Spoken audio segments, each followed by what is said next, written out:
सर्वमंगले मांगल्ये शिवे सर्वार्थ साधिके शरण्ये त्र्यंबके गौरी नारायणी नमोस्तुते।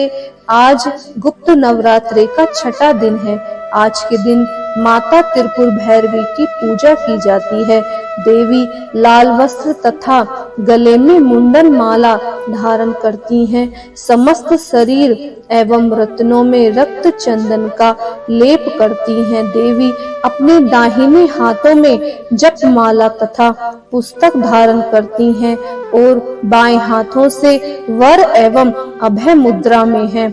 कमल के आसन पर विराजमान है। यह स्वरूप देवी का सौम्य स्वभाव युक्त है। भगवती त्रिपुर भैरवी ने ही 18 भुजा युक्त दुर्गा रूप में उत्तम मधु का पान कर महिषासुर वध किया था। इसीलिए इनको महिषासुर मर्दनी भी कहा जाता है।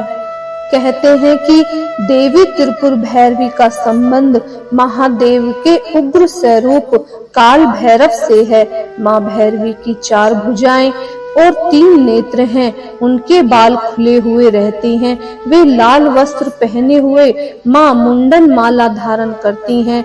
भैरवी की उन्हें भी दंड अधिकारी कहा जाता है। शमशान भूमि, अस्त्र शस्त्र, मृत शव, रक्त, मांस, कंकाल, खप्पर आदि विध्वंसकारी चीजें देवी को प्रिय हैं।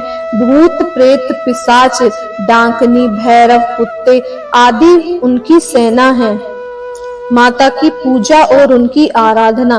त्रिपुर भैरवी की उपासना से सभी बंधन दूर हो जाते हैं। यह बंदी छोड़ माता है। उन्हें षोडशी भी कहा जाता है। षोडशी को श्री विद्या भी माना जाता है। यह साधक को युक्ति और मुक्ति दोनों ही प्रदान करती हैं। इनकी साधना से षोडश कला निपुण संतान की प्राप्ति होती है। जल, थल और नभ में उसका वर्चस्व कायम होता है। आजीविका और व्यापार में इतनी वृद्धि होती है कि व्यक्ति संसार भर में धन श्रेष्ठ यानी सर्वाधिक धनी बनकर सुख भोग करता है। जीवन में काम, सौभाग्य और शारीरिक सुख के साथ आरोग्य सिद्धि के लिए इस देवी की आराधना की जाती है। इसकी आराधना से धन संपदा की प्राप्ति होती है और मनोवांछित वर या कन्या से विवाह होता है। षोडशी का भक्त कभी दुखी नहीं रहता। त्रिपुर भैरवी माता की कथा। एक बार जब देवी काली के मन में आया कि वह पुनः अपना गौर वर्ण प्राप्त कर ले, तो यह सोचकर देवी अंतर ध्यान हो जाती हैं। भगवान शिव जब देवी को अपने समक्ष नहीं पाते तो व्याकुल हो जाते हैं और उन्हें ढूंढने का प्रयास करते हैं। शिवजी महर्षि नारद जी से देवी के विषय में पूछते हैं। तब नारद जी उन्हें देवी का बोध कराते हैं। वह कहते हैं कि शक्ति के दर्शन आपको सुमेरु के उत्तर में हो सकते हैं। वहीं देवी की प्रत्यक्ष उपस्थिति होने की बात संभव हो सकेगी। तब भोले जी की आज्ञा अनुसार नारद जी देवी को खोजने के लिए वहां जाते हैं।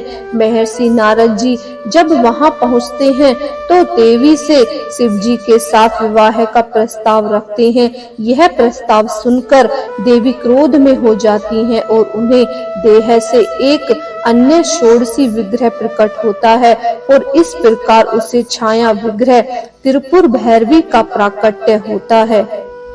तो ये थी त्रिपुर माता भैरवी की कथा। आइए जानते हैं माता की पूजन एवं विधि। माता की सामान्य पूजा दिन में अभिजीत या किसी शुभ मुहूर्त में होती है और माता की तांत्रिक पूजा या साधना निशिता काल में होती है। सबसे पहले चौकी पर माता की प्रतिमा या तस्वीर स्थापित करें। इसके बाद गंगा जल या गोमूत्र से शुद्धिकरण करें। चौकी पर चांदी, तांबे या मिट्टी के कलश में जल भरकर कलश स्थापित करें। इसी चौकी पर श्री गणेश, वरुण, नवग्रह और 16 देवी की मूर्ति बिठाएं। इसके बाद व्रत पूजन का संकल्प ले और देविक एवं सप्तशती मंत्रों द्वारा माता सहित समस्त स्थापित देवताओं की षोडशोपचार पूजा करें। इसमें आवाहन, आसन, पाग, अर्घ्य, आचमन, स्नान, वस्त्र, सौभाग्य सूत्र, चंदन, रोली, हल्दी, सिंदूर, दुर्वा, बिल्वपत्र, आभूषण, पुष्पहार, सुगंधित दिव्य, धूप, दीप, नवेद, फल, पान, दक्षिणा, आरती, मंत्र, पुष्पांजलि आदि करें। तत्पश्चात प्रसाद वितरण कर पूजा संपन्न करें।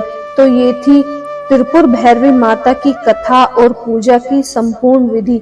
अगर आपको ये वीडियो अच्छी लगे तो प्लीज हमारे चैनल को सब्सक्राइब कीजिए, लाइक कीजिए और इस वीडियो को ज्यादा से ज्यादा शेयर कीजिए। ओम दुम दुर्गाय नमः।